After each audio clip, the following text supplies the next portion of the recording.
Hi there, Rabbi Rafi Cantor with another video about the portion coming up. The portion for this week is Korach. It describes the revolt of this Levitical family of Korach against the leadership of Aaron, as Aaron and his family are the priesthood. And Korach attempts to subvert what God has ordained, and in the process he and his followers are all destroyed. It's a very dramatic story. And then all of a sudden, when we get to the middle, after the story is over, we pivot to a new theme. The theme is regarding the Levites. God speaks to Aaron 3 times. The first, to have the priests and Levites share responsibility for the custody of the tabernacle. The second, designating the priestly prerequisites. And the third, denying priests and Levites any share in the promised land and assigning the tithes to the Levites as a reward for their potentially lethal guard duty. What I want to focus in is that in that third address, the Levites have no share in the promised land. In other words, they're going to be completely subservient to the people, in the sense that they won't be landowners. They will have to depend on the people and what they donate to the tabernacle as their means of support. And I see in this an interesting contrast.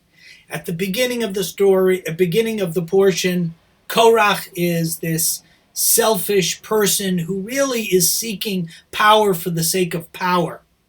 And that, what ensues is chaos, a sense of chaos, things losing control. So I think we're making a connection between selfishness and chaos.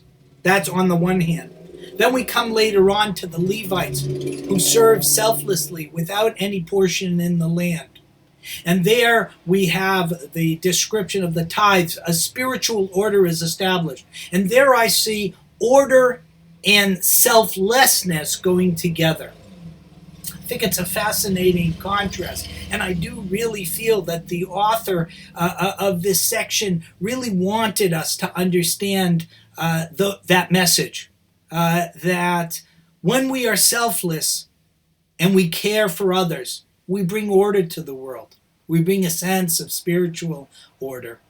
And when we're selfish and self-centered and only concerned with what our needs and ignore the needs of others in pain, well, that leads to a certain chaos. That leads to people battening down the hatches and pretending the world is very different than the way it really is. And that ultimately leads to chaos. So I hope in these times of both chaos and order, on the one hand, we have the chaos of a political situation where things are all up in the air. COVID-19 leaves us unsure of the world. The racism that pulses through our country that we've suddenly come to recognition, we are facing that now. And then, of course, we have the protests. And then, of course, on the other hand, we have the other side of it, which is hopefully we have been developing a spiritual sense of who we are. Perhaps we are making a stand spiritually in our own way, whether through donation to tzedakah or going out on the street and protesting the injustice that we see. Hopefully we are galvanized in a spiritual sense. So I think this is the message to us in this portion, and I can't think of a more beautiful way to communicate it to us.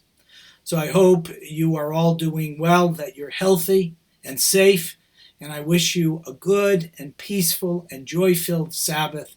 Shabbat Shalom.